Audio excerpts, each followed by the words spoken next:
당신은 어떻게 바울의 엄청난 사역을 설명하겠는가? 수많은 여행과 지리를 다 할 수 있을까? 그는 가서 수일간 혹은 수개월간 복음을 전파하고 빌립보와 데살로니가에 있는 교회들처럼 왕성한 교회들을 세워두고 떠나야 했습니다. 우리 믿음의 교회에도 선교사들이 있습니다. 그들은 한 장소에서 수년간 혹은 일평생을 두고 수고합니다. 그들은 한 영혼이나 1000명의 영혼을 구원하고자 교회와 학교를 세워야 합니다. 특수한 상황을 설명하기에는 어려운 것입니다. 거기에는 말로 설명할 수 없는 하나님의 주권과 선택적인 의지가 있습니다. 하나님은 원하실 때 그분의 종들과 함께 그분의 방법 안에서 일을 행하십니다. 자, 거기에는 말로 설명할 수 없는 하나님의 주권과 선택적인, 거기 한번 별표를 치시던지 이렇게 한번 밑줄을 쳐보세요. 그리고 하나님은 원하실 때 그분의 종들과 함께 그분의 방법 안에서 일을 행하신다. 여러분, 가능하면 좀 우리 교회도 이제 열심을 좀 많이 가졌으면 좋겠어요. 그래서 교재를 가능하면 좀 여러분 읽어보시고 그렇게 오시면 훨씬 더 들으시면 훨씬 더 여러분이 새겨지는 것이 깊어지겠죠. 그래서 꼭 교재를 좀 한 번은 읽어보셨으면 좋겠습니다. 그래서 그분은 바울을 택하셨습니다. 유일한 설명은 사도행전 9장 15절에서 발견됩니다. 디모데후서 4장은 바울의 생애를 요약해서 말해주고 있습니다. 여기 그 선교와 선교사들에 대해서 말씀을 해주고 있는데, 사실 우리는 대형 교회에서 가끔 선교사님들이 오셔서 간증을 해주시고 말씀을 전해주시고 하는 것 외에는 사실은 여러분들은 일반적으로 선교사님들을 가까이 접할 기회가 생각보다 많지는 않으실 겁니다. 저는 우리 교회가 선교적인 비전을 주셨다고 저는 믿어요. 그래서 담임 목사도 저도 어느 순간부터 사실 제가 대형교회에서 목회를 하면서는 선교적인 생각을 많이 해보지 못했어요. 그냥 하나님이 기도 중에 주시는 환상과 그 계시적인 말씀을 듣고 적어놓고 그렇게 해온 것은 있어도 이 일을 내가 해야 된다라는 생각은 많이 못했던 것 같아요. 그냥 국소적으로 이렇게 내가 지금 하고 있는 거, 할 수 있는 거 이것만 생각하고 최선을 다해서 해왔던 것 같은데, 어느 순간부터 하나님께서 저에게 계속 주시는 말씀이 무엇이었냐면 선교를 해야 된다는 것이었어요. 그래서 지금도 점점 더 그 마음이 갈급해지고 굉장히 커지는데, 제가 선교지를 나가서 만나본 선교사님들이 계시는데요, 참 다양한 선교지에 다양한 선교사님들이 계십니다. 어려운 분들이 많을까요? 아니면 편한 분들이 많을까요? 이것도 잘 모르시겠습니까? 어려운 분들이 많으실까요? 편한 분들이 많으실까요? 네, 어려운 분들이 거의 대부분입니다. 예전에는 그래도 대형 교회들이 선교사들을 파송을 많이 했습니다. 그 교회적으로 선교사들을 이렇게 세워서 파송을 했어요. 그리고 후원도 하고 지원도 하고 그래서 선교지에서 먹고 사는 문제를 어려움을 겪지 않도록 교회들이 이렇게 도와주는, 생활비도 보내주고 그런 식으로 해서 많이 해왔었는데, 어느 순간부터 어떤 일이 벌어지기 시작했냐면 대한민국에서도 각 교회, 대형 교회들이 선교 지원을 점점 끊기 시작했습니다. 실제로 지금 코로나를 겪으면서 선교 지원이 아예 끊겨서 선교가 큰 어려움을 겪게 된 분들이 어마어마하게 많습니다. 제가 직접 만났던 선교사님 중에 이런 분들이 계셨어요. 여러분, 선교사로 여러분 사역을 하려면 우리가 생각할 때는 그냥 아무나 이렇게 할 수 있는, 하면 되는 걸로 생각하지만, 물론 하나님께서는 그런 어떤 조건에 상관없이 사람을 세워서 사용하시지요. 근데 사실 신학을 하고 선교를 감당하는 분들의 경우는 대학원까지 다 졸업을 하고 그 긴 교육을 받고 선교사로 나가시는 거예요. 근데 제가 만나뵀던 선교사님들은 제가 왜 마음이 굉장히 더 아팠냐면 선교제를 갔는데 선교 지원이 갑자기 끊기니까요. 당장의 선교사님들이 먹고 살 방법이 없는 거예요. 그러니까 오로지 사역, 오로지 선교만 생각하고 사셨던 분들이기 때문에 하루아침에 다른 직업을 택해서 다른 직업을 통해 벌어먹고 사는 그것이 그렇게 생각처럼 쉽지가 않은 것이죠. 그리고 대한민국처럼 이렇게 잘 먹고 잘 사는 나라가 아니에요, 여러분. 대부분의 선교지를 나가면 일거리를 찾기가 쉽지 않아요. 제가 만난 선교사님 중에는 이런 분이 있었어요. 선교 사역이 끊어지니까 어떻게 할 수 없으니까 자녀들을 다 데리고 들어옵니다. 그래서 왔는데 선교 지원이 끊기니까 하루아침에 이 아이들을 교육시킬 방법이 없는 거예요. 교육비를 지원할 돈이 없어지고 하루하루 생계가 어려워지고, 그래서 실제로 제가 태국과 말레이를 선교를 갔을 때 만났던 선교사님인데 한 40대 초중반 정도 되셨던 것 같아요. 근데 이분이 실제로 선교 지원이 끊어지면서 그 자녀들, 어린 자녀들인데 이 자녀들이 어디서 공부를 하냐면요, 아프가니스탄 난민들이 말레이시아 지역에 굉장히 많이 들어와 있더라고요, 그 당시에. 근데 거기를 가보면 정말 어떤 느낌이냐면요, 건물들이 왜 그런 버려진 그 옛날 맨션 아파트 있죠. 그 한 5층, 4층 요 정도 되는 높이에 우리 옛날에 많았던 맨션들, 아파트 비슷하게 생겼는데 그런데 버려진 그런 건물, 그런 곳에서 아프가니스탄 그 아이들이 생활을 해요. 먹을 것을 조금씩 지원받으면서 생활하는데 거기서 선교사님이 교육을 하는 거예요. 그리고 봉사자들이 와서 교육을 해요. 그러니까 정식 학교도 아니고 제대로 된 교육을 받을 수가 없는 거죠.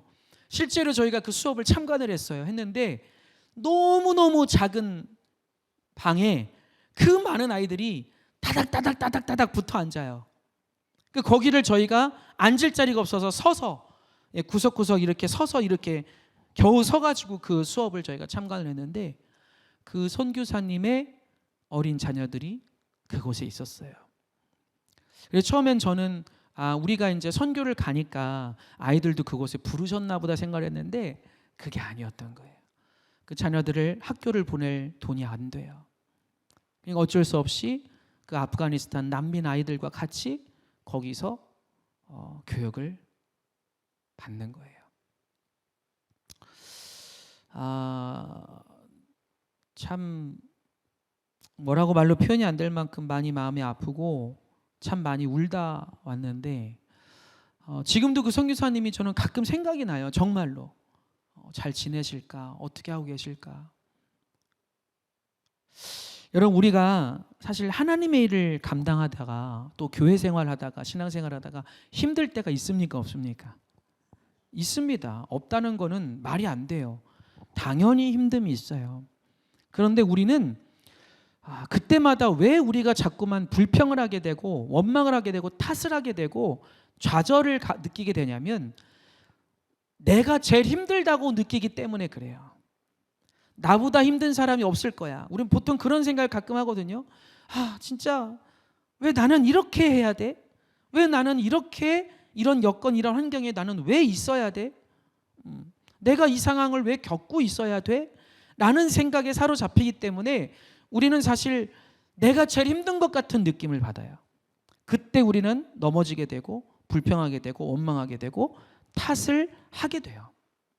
그런데 사실 우리가 그럴 때요, 성경 말씀에 이런 말씀들이나 또는 우리보다 훨씬 어려운 여건 속에서도 하나님의 일을 충성되게 감당하고 있는 이 선교사님들의 인생을 우리가 떠올릴 수만 있다면요, 사실 우리는 그 속에서도 감사하게 될 줄로 저는 믿습니다. 아멘이세요? 이것이 신앙인 거예요. 여러분, 우리가 믿음을 이야기하고 신앙심을 이야기하는데 사실 우리가 평소에는 우리 신앙심을 볼 수가 없어요. 봉사 조금 하는 거, 뭐 교회에서 조금 헌신하는 거, 여러분 이 정도는 사실 외람된 말씀이고 조심스러운 말씀이지만 대다수 교회에 많은 성도들이 하고 있어요. 그런데도 우리는 힘들다고, 어렵다고, 못하겠다고 하나님 앞에 투정을 부릴 때가 사실 너무너무 많은 것 같아요. 저도 가끔 개척을 하고 목회를 하다 보면 주신 비전이 분명히 있어요. 그 환상과 계시의 말씀들이 지금도 제 가슴 속에, 제 마음 속에 그대로 간직되어 있어요. 근데 나이는 먹어가는데 이것은 언제쯤 이렇게 펼쳐주실까? 막 이 생각을 하다 보면 때로는 마음이 쫓기기도 하고, 때로는 약간 불안하기도 하고, 때로는 자신감이 떨어지려고 할 때도 있고, 여러 가지 감정이 밀려옵니다. 근데 그럴 때마다 제가 하나님께서 저를 다시금 일으켜 주시고 힘을 갖게 하시고 믿음을 갖게 하시고 감사하는 마음을 품을 수 있게 만들어 주시는 것은 다른 게 아니었어요. 저보다 훨씬 더 어렵고 힘든 여건 속에서도 감사함으로, 찬송으로 그렇게 주님의 일을 감당하는 수많은 주님의 사람들, 그 사람들을 항상 그때마다 생각하게 하셨어요. 맞아. 저분들을 생각하면, 저 성도들을 생각하면, 저 자들을 생각하면 내가 지금 이런 마음을 가져서는 안 되지. 감사해야지. 할렐루야. 사랑하는 여러분, 우리가 관심을 기울이지 않아서 그렇죠.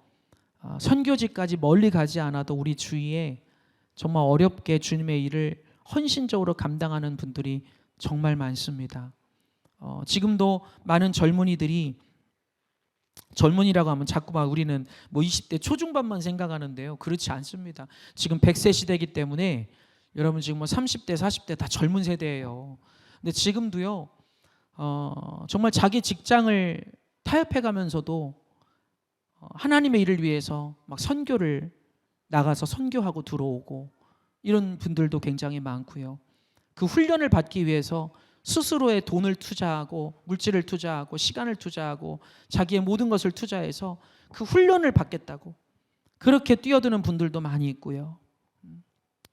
여러분, 우리가 자꾸만 우물 안의 개구리처럼 그렇게 신앙생활 할 것이 아니라 정말 하나님이 기뻐하실 사람들이 누구인지를 우리가 생각하고 우리가 그런 사람이 돼보고자 힘쓸 수 있는 그런 우리 교회가 되기를 축원합니다.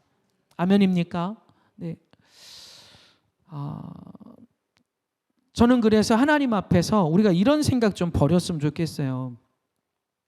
나는 그래도 이만하면은 열심히 하고 있어. 나는 이만하면 그래도 잘하고 있어. 여러분, 사실 이것이 항상 틀린 것은 아니지만요, 너무 많은 경우에 이것이 교만으로 치달을 때가 되게 많아요. 여러분, 우리 스스로 자꾸 하나님 앞에 만족하려고 할 게 아니라 하나님 앞에 부족한 게 없는지, 주님이 무엇을 더 원하시는지 그것을 항상 살피고 돌아보고 그것을 추구할 수 있는 저와 여러분이 되기를 주님의 이름으로 축원합니다. 제가 가끔 말씀드렸지만 이 바울과 같은 이런 헌신의 사역이 없었다면 사실 저와 여러분이 어떻게, 아까 이 교재에도 저번 주에 나왔잖아요. 아시아에서 어떻게 이 복음을 전해드릴 수 있었겠냐고요. 이런 순교하는 이런 헌신이 없이는 어떻게 우리가 이렇게 편하게 신앙생활을 할 수 있었겠습니까? 여러분, 지금 만약에 정말 이 시대처럼, 로마 시대처럼 누군가가, 아니면 대통령이 여러분에게 너 예수 믿으면 너희 가족을 다 죽여버릴 거다라고 협박을 한다면, 그리고 실제로 그런 일이 벌어진다면 여러분, 그래도 나는 예수님 믿겠습니다 이런 말할 수 있겠습니까? 내 사랑하는 형제 자매를 죽이겠다는데 그래도 난 예수를 버릴 수 없습니다 이런 말씀할 수 있겠습니까? 여러분, 사실 우리는 신앙생활을 너무 편하게 해요. 너무 편하게 하는 것 같아요.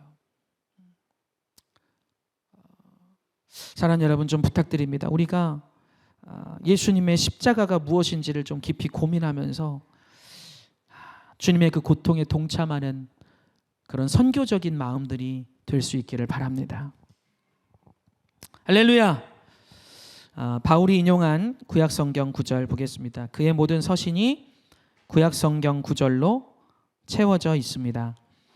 바울은 가말리알의 문화생으로 공부했습니다. 그는 베냐민 지파에 속한 히브리인이었습니다. 그는 구약을 알고 있었으며 예수 그리스도와 하나님의 은혜를 해석하는데 구약을 적절하게 사용했습니다. 보세요. 구약의 말씀을 알지 못하면 신약의 말씀도 사실 우리는 이어갈 수가 없다니까요. 그러니까 성경을 여러분들이 알아야 된다고요. 근데 그 성경을 여러분 어떻게 알아가실 거예요? 어떻게 알아가실 거예요? 유튜브요? 아니면 어디 가서 이렇게 돈 내고 막 어디 학원 같은 데 가서 성경 공부를 하실 건가요? 그러니까 그러다 보니까 자꾸만 신천지에 많은 분들이 빠지게 되는 거예요. 그래서 제가 자꾸 말씀드리지만 아까 서두 때도 말씀드렸지만 내 교회에서 들을 수 있는 기회를 여러분 놓치시면 안 돼요. 할렐루야. 하나라도 더 들으려고 해야 돼. 하나라도. 그래야 그것이 아쉬움이 남지 않아요. 자, 바울의 편지들 중 그가 구약 성경을 사용한 깊이와 방법을 보기 위해 하나만 예를 들어보자. 갈라디아서를 보더라도 서신 안에 얼마나 깊고 얼마나 귀한 진리들이 담겨 있는지를 발견하게 됩니다.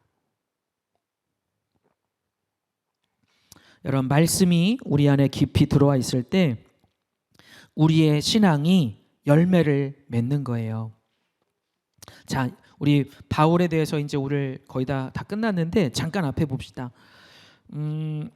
제가 요즘에 읽고 있는 몇 가지 책이 있는데 아주 유명하신 분이 참 존경받을 만한 분이 쓰신 책이 하나 있습니다. 끝까지 쓰임받는 비결이라는 책인데요.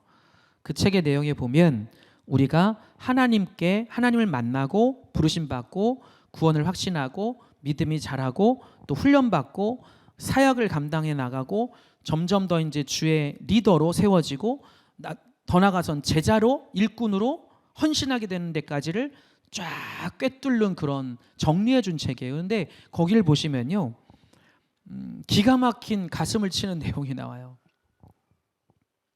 나는 어느 단계에 지금 와 있는가라는 걸 볼 수 있게 되어 있거든요. 평신도들도 마찬가지로. 근데 거기 이런 내용이 나와요.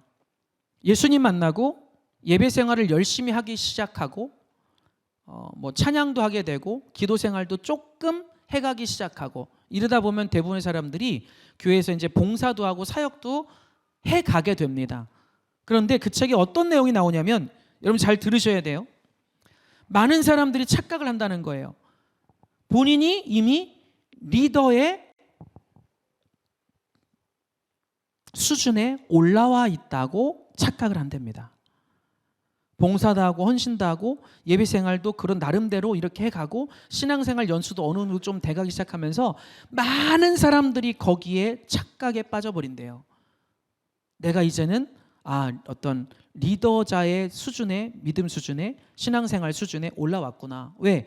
많은 사람들이 그 정도가 되면 지식이 많이 쌓여 있답니다. 신앙적인 지식, 교회 생활의 지식. 그러다 보니까 마치 자신이 이미 어느 정도 훈련이 된 것처럼 착각을 한대요. 근데 그 책을 보면 절대 그렇지 않다는 거예요. 절대. 정말 하나님께서 너는 이제 내가 인정할 수 있는 영적인 리더의 수준이 되었다라고 말을 들을 정도가 되려면 그 다음 단계가 있어요.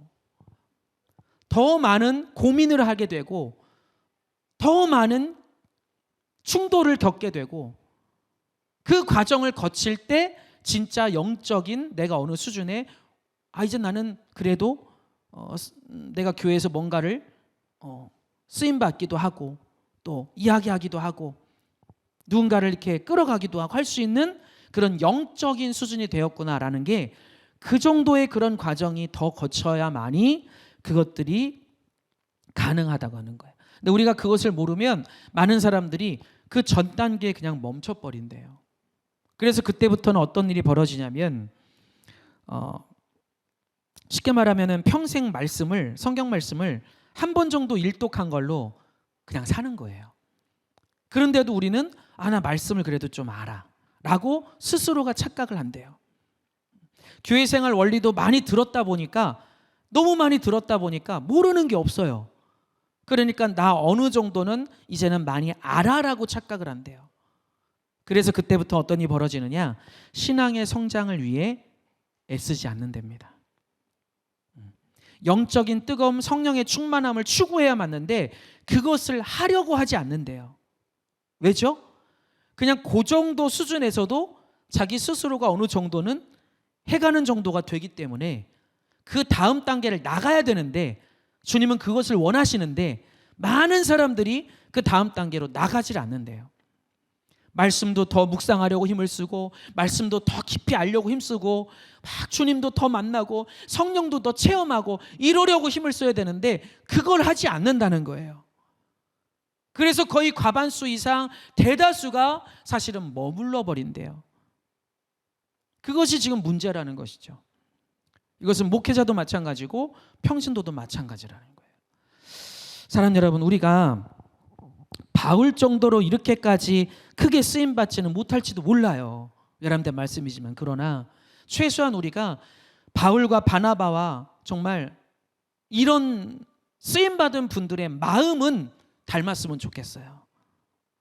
아멘이 왜 안 나오세요? 아멘입니까? 이분들의 중심, 이분들의 마음, 이분들의 가치관, 이분들의 그 몸부림, 이런 정도는 우리가 좀 닮아가야 되지 않겠냐는 거예요. 이제 내가 어느 정도 아니까 막 교회에서도 아는 척하고. 여러분, 그래서 대형교회들이 왜 지탄을 받아요? 우리가 자주 하는 얘기지만 그런 모습이 너무 많기 때문이에요. 너무 많기 때문에. 안다는 거죠, 다들. 나도 알아. 나도 알아. 사랑하는 여러분, 우리가 주님 불러가시는 그날까지 좀 순수해졌으면 좋겠어요. 할렐루야. 따라합시다. 순수하자. 순수한 사람은 자꾸 사모하잖아요. 들으려고 하고, 배우려고 하고, 습득하려고 그러고, 받아들이려고 그러고. 여러분, 어린아이들, 애기들 이렇게 어릴 때, 유치원 때, 초등학교 1학년 때만 해도 뭐 가르쳐주면 눈이 똘망똘망 하잖아요. 근데 저희 지금 애들 지금 중학생 뒤에 이렇게 앉아있지만 중학교만 올라가도요, 한쪽 귀로 다 흘려들어요. 똘망똘망이 아니라 계속 해가지고 중1만 올라가도 왜 그래요? 나도 안다는 거예요. 나도 알아. 저도 알아요. 아는데 왜 안 하냐고요. 여러분, 행동이 나오지 않는다는 것은 아는 게 아니에요. 알면 하게 되어 있다라는 말이 있어요. 알면, 진짜로 알면 행함이 나오게 되어 있다는 거예요. 여러분, 우리가 사실 이런 뜨거운 삶을 살지 못한다는 것은 아직 모르는 거예요. 머리로만 아는 거지. 여러분, 그래서 저는 우리 교회가 순수해졌으면 좋겠어요. 여러분들이 나이나 이런 거 연령대를 떠나서, 신앙의 경험을 떠나서, 신앙의 그 연수를 떠나서 순수하셨으면 좋겠어요. 뭐 하나 작은 걸 들어도 막 감격할 줄 알고, 반응할 줄 알고, 감사할 줄 알고. 할렐루야. 여러분, 좀 그래야 하나님도 기뻐서 우리 교회 막 더 주시지 않겠어요?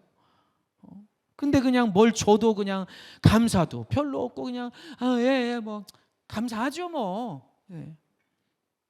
그럼 하나님이 주고 싶으시겠냐고요. 여러분, 좀 우리가 순수해져서 자꾸 사모하고 듣고 배우고 성장하고 훈련되고, 그래서 하나님께 쓰임받는 선교적인 교회들이 될 수 있기를, 교회가 될 수 있기를 주님의 이름으로 축원합니다. 자, 이번 주에 배울 수 있는 교훈은 무엇인가? 바울은 히브리인 중에 히브리인이다. 주님은 바울을 택한 그릇으로 삼으셨습니다. 신자된 우리 모두가 바울과 같이 선택되었습니다. 우리가 선택되었다는 사실은 예수님을 우리 마음에 영접한 자유의지의 기초를 두고 있습니다. 스데반의 죽음처럼 용기 있는 증거는 믿지 않는 사람에게 깊은 인상을 줍니다. 바울은 즉시 전파하기 시작했습니다. 우리는 가끔 우리의 봉사와 증거를 미룹니다. 여기 잘 보세요. 여기 밑줄 쳐보세요. 우리는 가끔 우리의 봉사와 증거를 미룹니다. 교회에 대한 사탄의 가장 큰 무기는 뭐냐? 함께 읽어볼까요? 시작. 늦추라, 연기하라, 기다리라 라는 말들입니다. 여러분, 사도 바울이 완성형이었기 때문에 나가서 복음을 전파하기 시작한 게 아니에요. 사도 바울은 핍박하던 사람이에요. 그러니까 그의 얼굴만 봐도 다 도망가는 시점이었어요. 아직까지도. 이해되시죠? 그가 성령을 깊이 만나고 거듭난 사람이 되었음에도 사람들은 그걸 모르기 때문에 그때만 해도 아직까지 바울을 보면 발견하면 예수 믿는 사람들이 도망가는 때예요. 그런데 바울은 그런 걸 의식했어요, 안 했어요? 전혀 생각지 않았어요. 내가 만난 예수를 즉시 전하기 시작하는 거예요. 그가 완성형이었기 때문에 그렇게 한 게 아니에요. 신앙이 완성되었기 때문에 그렇게 한 게 아니에요. 그는 사역을 감당하고 헌신하는 과정에 그의 믿음은 점점 더 단단해지고 커졌습니다. 할렐루야. 여러분, 우리도 마찬가지예요. 우린 자꾸만 무엇인가를 하나님 나에게 필요로 하실 때, 원하실 때 우린 자꾸 이런 생각할 때가 많잖아요. 저는 아직은 안 돼요. 아직은 안 돼요. 아직은 안 돼요. 네, 여러분, 그러지 마시고 주님이 기뻐하시는 일이라면 무엇이든 우리가 아멘으로 반응할 수 있는, 그리고 주님을 위해 해드릴 수 있는 그런 저와 여러분이 될 수 있기를 축원합니다. 바울은 여행하면서 유럽과 아시아의 교회들을 세우기 시작합니다. 그는 이방인들의 사도였습니다. 미국은 그의 이름을 존경해야만 할 것입니다. 왜냐하면 그는 이방인들에게 가도록 하나님의 도구가 되었기 때문입니다. 미국이 지금 크리스찬 국가로 그렇게 우리들이 다 알고 있잖아요. 근데 이 모든 것이 이 바울을 통해 선교의 빛이 전해지면서 나타났던 열매들이라는 거예요. 하나님의 은혜에 대한 바울의 가르침과 교리는 그가 기록한 서신들 속에서 발견됩니다. 하나님의 주권적 의지와 목적은 인간의 용어로는 설명하기가 어렵습니다. 그러나 신령한 눈으로 보면 알 수 있습니다. 자, 거기 6번이 저는 굉장히 핵심적인 결론이라고 저는 생각을 하고 있는데, 거기 한번 읽어볼까? 다시 한번 시작. 하나님의 시작.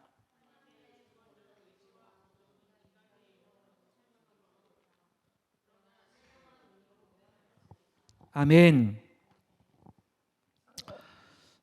최근에 제가 어떤 목사님하고 그런 얘기를 했는데요. 우리나라에도 개척교회가 많습니다. 우리도 개척교회입니다. 작은 교회입니다. 저도 개척교회라면서 가끔 궁금해진 적이 있었어요. 하나님은 왜 이 어려운 시대에 자꾸 이 교회들을, 작은 교회들을 자꾸 세우게 하시고 이 작은 교회를 섬기게 만드실까? 이유가 뭘까? 여러분, 이유가 뭘 것 같아요? 생각해 보신 적 있으십니까? 이런 주제를.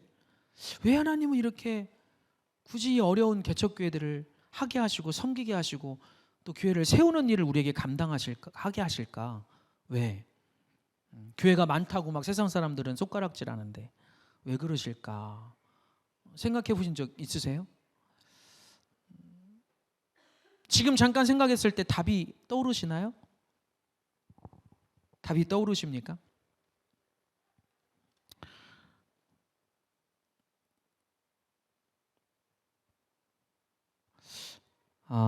하나님의 한 사람 한 사람을 향한, 우리들을 향한 하나님의 그 뜻과 계획하심은 우리가 아무리 기도를 깊이 해도요, 다 알 수가 없어요. 도대체 하나님이 어떤 뜻을 가지고 이렇게 끌고 가시는 걸까라는 것을 다 알 수가 없어요. 그런데 그럼에도 불구하고 우리는 때에 따라서 하나님께서 하나님의 뜻과 섭리를 알게끔 해주실 때가 있어요. 근데 그게 언제 가능하다? 우리의 영적인 눈이, 영적인 감각이 열려 있을 때 그것이 가능하다는 거예요. 그러니까 이걸 모르면 신앙생활 하면서 계속 힘듦이 와요. 계속 어려움이 밀려와요. 마음에. 왜 이렇게 어려워? 왜 이렇게 힘들어? 왜 이렇게 어려워? 왜 힘들기만 할까? 왜 힘들기만 할까? 왜 힘들기만 할까? 왜 어렵게만 느껴지는 걸까? 왜? 이유가 뭐지? 이유가 뭐지? 그러다 보면 이제 이스라엘 백성들처럼 잘못하면 하나님도 원망하고 더 나가면 그렇게 되는 거죠. 우리가 영적인 눈이 왜 열려야 되느냐? 영적인 감각을 왜 자꾸만 키워야 되느냐? 하나님의 뜻을 알기 위함이라고 제가 말씀드렸었어요. 여러분, 하나님의 뜻을 모르면 우리 신앙생활하고 하나님의 길을 걸어가는 데 있어서 우리가 감사로 가지를 못해요. 참 어렵습니다. 저도 개척 초기에는 우리 교회 한참 막 시끌시끌 힘들었을 때는요, 아닌 게 아니라 저도 가끔 이렇게 막 밀려올 때가 있어요. 내가 왜 이 길을 간다고 순종을 했을까? 왜 내가 이걸 한다고 받아들였을까? 부터 시작해서 나는 왜 저 사람들처럼 쉽게 가지 않고 이렇게 굳이 어려운 길을 가고 있는 걸까? 막 그런 생각이 그 당시만 해도 가끔 이렇게 밀려오더라고요. 그러나 여러분, 우리가 많은 우리 신앙의 선배들이 감당하셨던 것처럼 때때로 우리 신앙생활이 힘들고 어렵게만 느껴질 때가 있지만, 그럼에도 바울이 걸어갔던 그 십자가의 길처럼, 또 바나바가 걸어갔던 그 헌신의 길처럼 우리도 크신 하나님의 뜻을 믿고 충성해서 걸어가면 주님께서 반드시 우리들을 통해 하나님의 크신 영광을 보여주실 줄 믿습니다. 아멘이십니까? 여러분, 저는 우리가 이런 믿음의 수준에 빨리 올라갔으면 좋겠어요. 빨리 올라갔으면 좋겠어요. 할렐루야.